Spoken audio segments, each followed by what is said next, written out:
لا تقنطوا من رحمة الله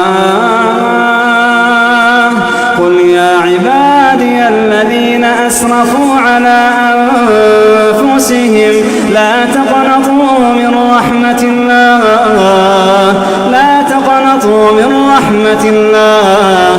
إن الله يغفر الذنوب جميعا إن الله يغفر الذنوب جميعا إنه هو الغفور الرحيم